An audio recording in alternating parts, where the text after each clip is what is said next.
Welcome back, friends, family, and other distinguished guests. Yes, this is the end of the NFL season. So, this is another recap show where I recap my money line picks that I gave out on my previous show, which was the Week 18 preview show. Just to get it out the way, did not do so hot. Started not even do a week 18 preview show just because it was hard to gauge team motivation versus knowing who's going to play, who's not going to play, figuring out contract incentives. The last week of the NFL is always a mess, but nevertheless, I gave it a shot. I gave it a try. Did not finish well at all.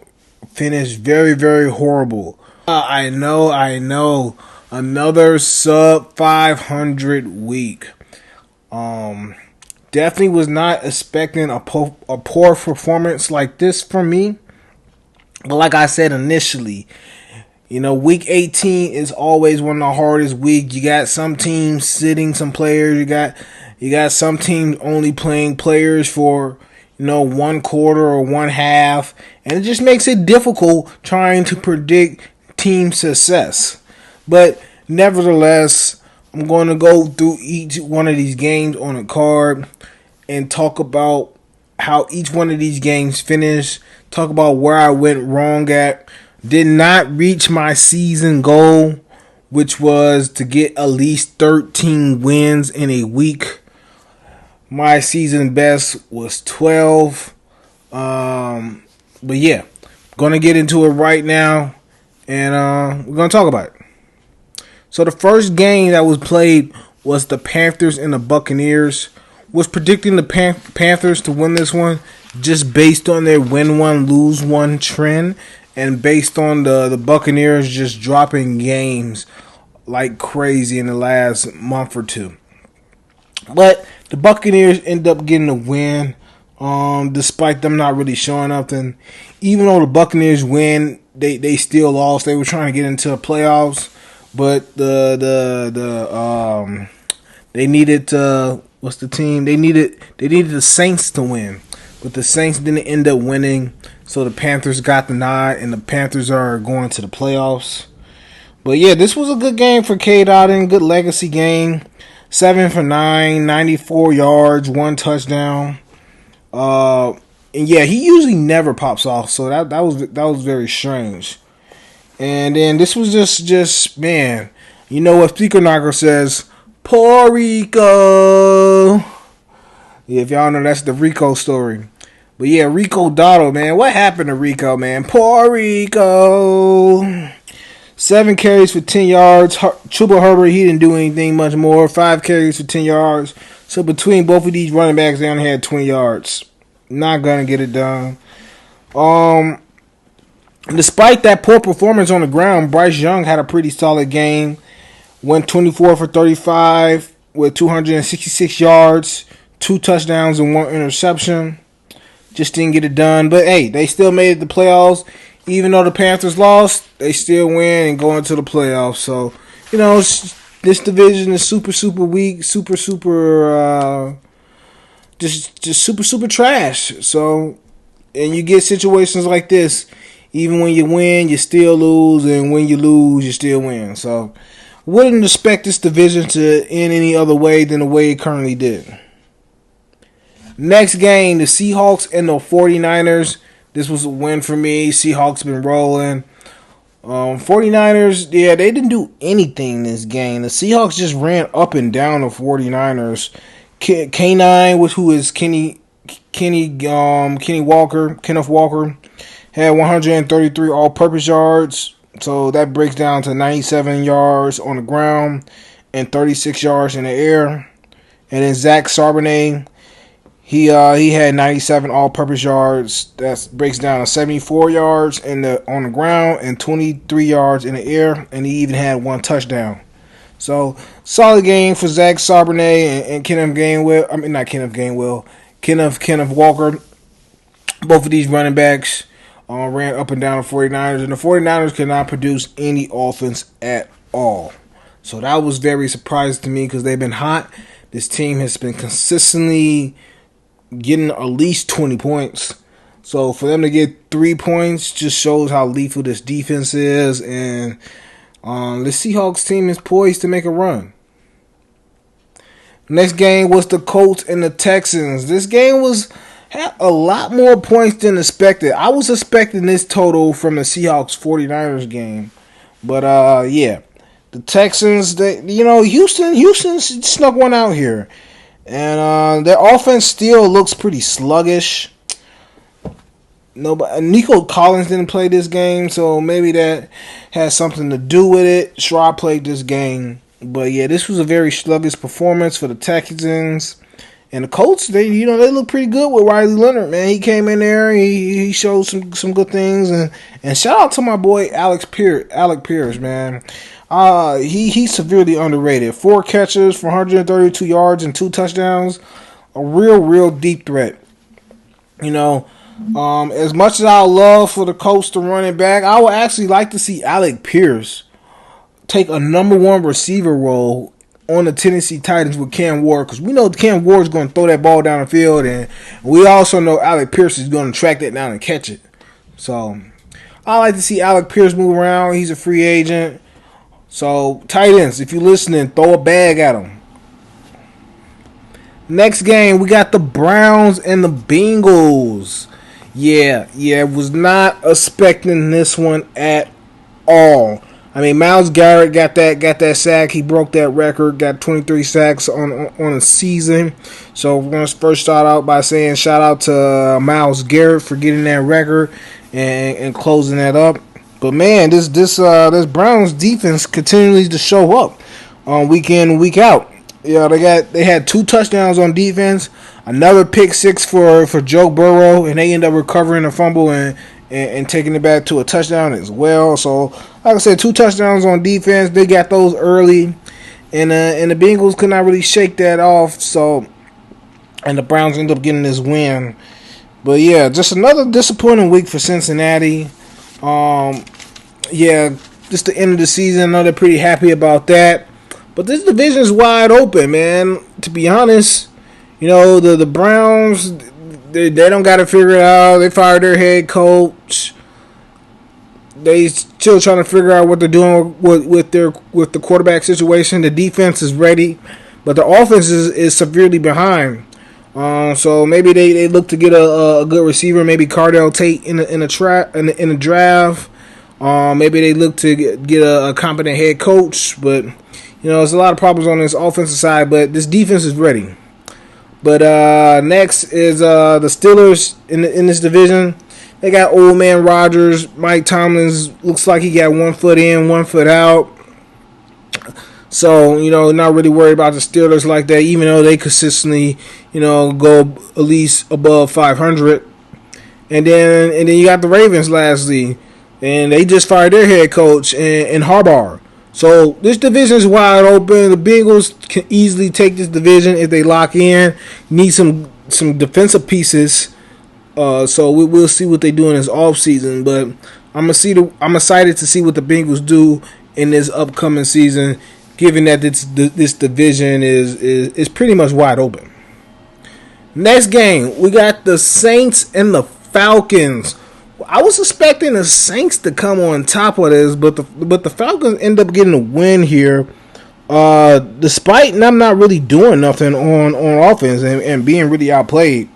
So the Saints had 340 total yards versus the Falcons 208 total yards. So this is like they got outplayed, they got out yardage, just did not come out with a win. But, man, I'm really starting to believe in Tyler Solik. I'm really liking this young quarterback. Well, wouldn't say young because he's one of the older rookies in the league. But, yeah, he went 23 for 35, 259 yards with 1 touchdown and an interception. And he also had 3 rushes for 34 yards and 1 touchdown. So, he's showing that he can get out the pocket, make some runs. I'm not sure he's doing this because they don't have a running game. But Tyler Solik, I really like what he's putting on film. And I think the Saints team is going to be in good position as long as they get a good running back. I think they can win this division come next year because the Falcons they don't know what their quarterback situation is. Michael Penix he just tore up his ACL. So you're second guessing that choice. Kirk Cousins, you can never really trust him for the start. So this Falcons team you're not really worried too much about. And then we just talked about the Panthers and the Bucks. They was having a lose-a-thon. So it just so happens that the Panthers made the playoffs. But next year, I can see the Saints taking this division. I think Tyler Solak is the best quarterback in this division now. Next game, the Packers versus the Vikings. Pretty much predicted this one. The Vikings been shutting people down, and they did the same here against the Packers. Packers was resting a lot of starters, as a lot of them was kind of banged up and kind of wanted to get them prepared and ready for the Bears in this wild card game. But yeah, shout out to the Vikings and Brian Flores.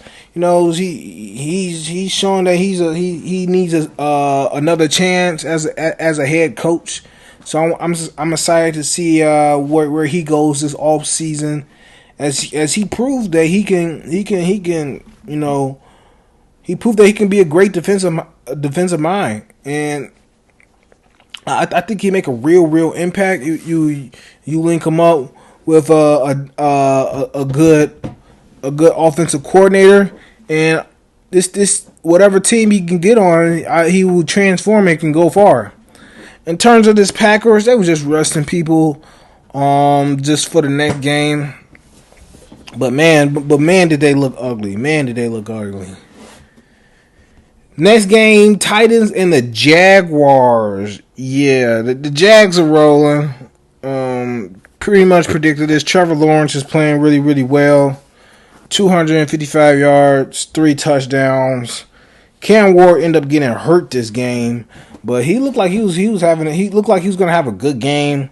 He got hurt early in that first quarter, but before he got hurt, he went 3 for 3 for 52 yards with 2 carries for 11 yards and 1 touchdown. It looked like if he was in the game, this would have been a little bit closer game. But since he got out, they relied on a second string quarterback. And this Jaguars defense already got a pretty solid defense. So it was asking a lot for the second string quarterback to come in. Not really prepared, not really, the game plan was not really catered towards him. So the Jaguars took advantage of that. Next game was another L for me. The Cowboys, I was expecting them to come out on top. The Cowboys pulled their starters pretty early, and then they closed up shop. But yeah, I was expecting the Cowboys come on top. But shout out to the Giants. They got this win. Tracy had a pretty good game. Had 103 yards on the ground, another 56 in the air with 1 touchdown. So he finished up 159 all-purpose yards. It's good to see him because he was losing snaps to Cam Scatterboo, and these past couple weeks he's been showing that he's a viable option both in the run game and the pass game. So I'm excited to see how that backfield works out going forward. With Jackson Dart, Cam Scatterboo, and Tyrone Tracy. But yeah, Giants got a lot to do this offseason. They got a top 5 pick. They need to hire a head coach. Maybe they hire John Harbaugh. That'd be a good look. I'll be excited to see that. But they need another receiver. And but their defense is okay. Their front seven is pretty good. Need some more players on that back end. Need some better DBs. But yeah, this Giants team is going to be a force to be reckoned with going forward. We already see the Eagles is kind of spotty right now. The Cowboys, I don't know about the Cowboys. So the Giants might be a dark horse to make some noise in this next upcoming season. Next game was the Cardinals versus the Rams. End up choosing the Cardinals in this game just because I thought the Rams was going to sit their starters. They end up playing and they played for most of the game, and I just took an L on that. I thought they was going to rest them, but Stanford came out. I don't know if he was trying to solidify his MVP case, or maybe Sean McVay was trying to get some good juju, get some good confidence going into the postseason. But yeah, they played their starters for most of this game, if not all the game, and they came out big. Stanford went 25 for 40, 259 yards with 4 touchdowns. So Cardinals pretty much, not the Cardinals, the Rams pretty much cruised against the Cardinals. And yeah, that was pretty much it. Next game was another L for me. I was expecting the Raiders to lose, but I think once they got their announcement that they was going to get that number 1 pick, regardless of a win and a loss, I guess the Raiders said, "Hey, why not? Why not try to win it for once?" And that's what they did. They finally put AOC in. AOC finally got some tick. I was wondering where he was at and wondering why he wasn't playing, but he got the call and he got in. I'm not sure when he got in. I really wasn't watching this game like that, but yeah, AOC, he got in the game. Shout out to him, and the Chiefs are cooked. Pat Mahomes is out with ACL. The second string quarterback is out with an ACL. Don't got a run game. Kareem Hunt is old. Pacheco looks like he's banged up. He didn't even play this game. So Kelsey's probably retiring. And Rashid Rice is beating up his girlfriend. So I don't know what's going on with this Chiefs team. I don't really see them being competitive next year, but hopefully they can figure something out. Maybe they make a trade for a quarterback. But this team really don't got no offensive weapons, and that's the main problem. Next game, the Commanders and the Eagles. Thought the Eagles was going to come out on top of this. Thought the Eagles were going to play their starters, and they made a mistake by not playing their starters.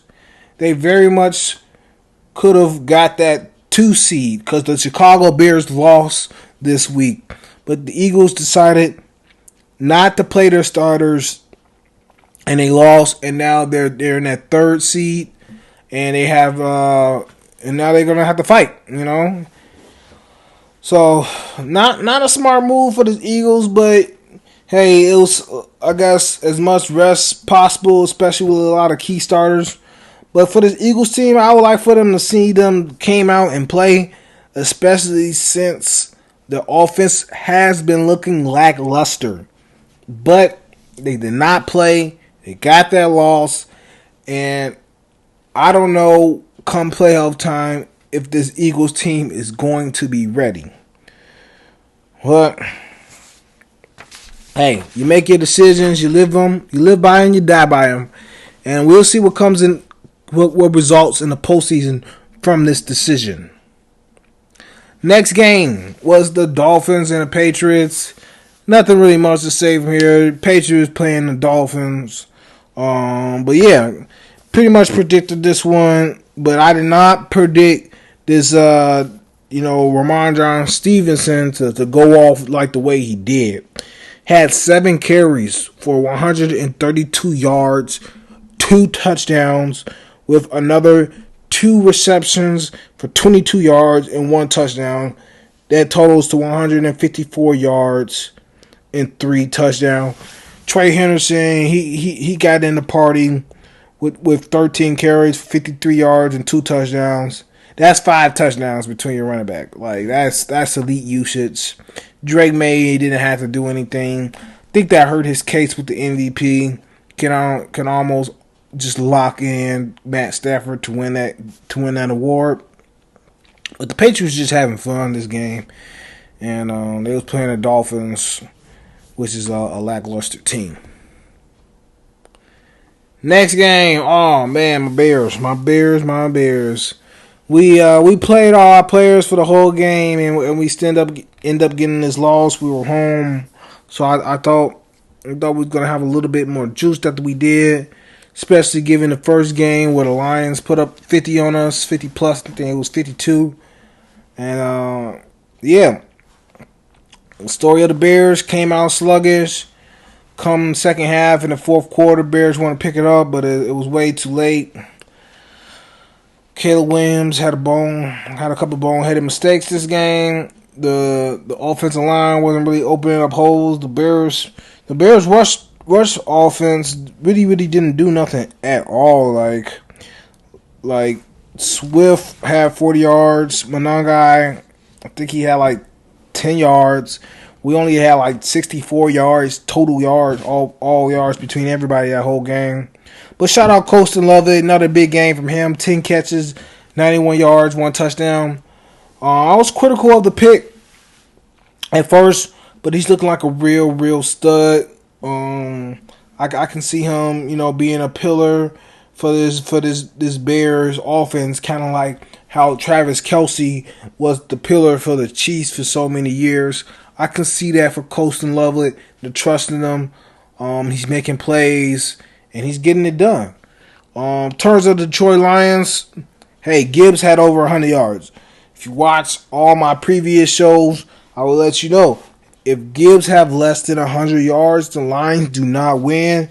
And he ended up getting that. He had 80 rushing yards, 33 yards in the air, which totaled out to 113 all-purpose yards and 1 touchdown.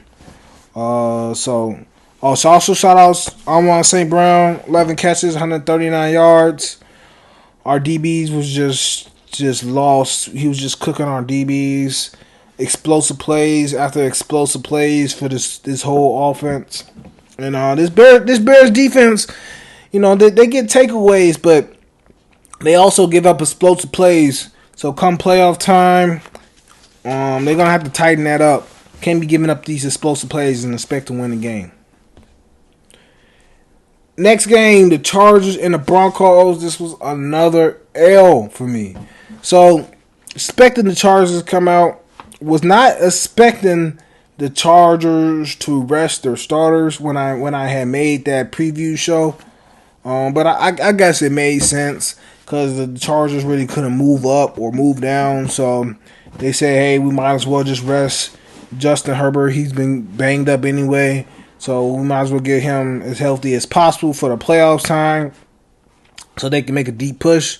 But yeah, this Broncos team struggled with the second string, and this is why I fade the Broncos, because their offense is inconsistent. They're consistently leaning on their defense. If their defense is not making plays, this offense, this whole team is cooked. So even to go back to that, this Broncos defense ended up scoring a touchdown early in this game, and that made all the difference. The offense didn't score at all. Bo Nix, looked like he was struggling to move the ball. The run game wasn't popping off. So the Chargers very much could have won this game if they decided to put their starters in. But, they played it safe. They're playing for the long haul, want to get some people healthy. Can't fault them for that. But that's another game where it's just hard to judge who's going to win the game based on who's playing, who's not playing. So had I known that the Chargers were less than most of the starters, would have went with the Broncos. But as you see, the Broncos really didn't, drive away with this game. Next game, speaking about driving away with the game, Bills played the Jets. Don't really got to speak too much about that. Jets is a practice squad team, just ready for the season to end. Surprised Aaron Glenn wasn't one and done. Looked like that defense gave up on him, and that's his calling card. But, hey, looks like he's still employed. I'll never advocate for somebody to be unemployed, especially, a person of my own kind, a black brother. But, yeah. But shout out to my boy Mitch, former Bear. He didn't work out for the Bears, but, looked like he's a solid backup. Went 22 for 29, 259 yards, 4 touchdowns, and he was giving all his playmakers the ball. Also, shout out Ray Davis, 21 carries, 151 yards. So, yeah, Bills just played the Jets. Wasn't nothing really too spectacular about that. And then the last game, Sunday Night Football. This was cinema. This was great. This was a great game. Steelers end up winning this thriller, which I did not predict correctly. Shout out to Rodgers, went 31 for 47 passes, 294 yards, 1 touchdown. Warren Gainwell got it done as well. They combined for 173 all-purpose yards with 13 receptions between the both of them. The Ravens were showing some promise late in the game. If you don't already know, Tyler Loop missed the game-winning field goal and still end up getting that win. But Lamar looked a lot better this game. But this Ravens team ain't got the head coach no more as they fire Harbaugh. Apparently they made a decision between Lamar Jackson and John Harbaugh. So they ultimately chose, to keep Lamar. But I know that was a tough decision. But Lamar played great this game. For him to have 11-8, went from 11-18 and have 238 yards is elite. He only completed 11 passes, but 238 yards just shows you how cooked this Steelers secondary is. Like explosive plays after explosive plays. Heck, even Zay Flowers even went off on him. 4 catches for 138 yards and 2 touchdowns. And Henry had another great game. 20 carries for 126 yards. Definitely thought they should have rolled with Henry a little more, as that first run he had 41 yards. But it seems like after that second half they didn't really go to him as much. So yeah, the Ravens end up losing this game, missing the playoffs, and the Steelers end up getting that nod. But yes, that was the last week of the NFL season. That was week 18. End up going 6-10 with the money line picks that I gave out on my previous show. So definitely something I'm not really proud to say that I done, but like I said, week 18 is always hard. Gave it a try. 6-10 is not too bad, but it is sub 500, and I did not meet my season goal. So I just gotta keep continuing to get better. Be on the lookout for my wild card video, where I do the same thing. I choose money line picks for every game playing at the time, and I give you my leans, I give you my feels. So if you're not already subscribed, make sure you hit that subscribe button. And if you already subscribed, make sure you hit that bell notification so you can be notified every time I post a video. So before you pay some of your best bets, you can watch my show, and you can get some more insight, and that can help you, create a perfect parlay, a winning slip, so we can all get money. I'm all for us all getting money. We can all eat together. So yeah, be on the lookout for that. And more season ahead of us. We got exciting times ahead of us. Got the playoffs. You already know I'm riding with the Bears. That's where my allegiance at. Do I think we're going to the Super Bowl? I don't know. We're going to see. It's going to be fun. But yeah. My season total comes out to 90-73, which equals out to about a 55% winning probability, so a little bit above 500. I started around week 8, so if you was wondering why my numbers seem kind of low, I started doing these shows around week 8, and from week 8 till week 18, went about 55%, a little above 500. So can't get too mad about that. Next season, I'm gonna be doing the same thing. I'm looking to get pushed into the 70s, but I'm gonna make my goal at 65. Keep it modest. Increase my percentage 10%, which will be very, very lovely. But yeah, 90-73 isn't terrible. About a 55% winning percentage, and I want to thank all the supporters who watch my channel, who watch these shows, and faithfully and get insight from these picks. You mean so much to me.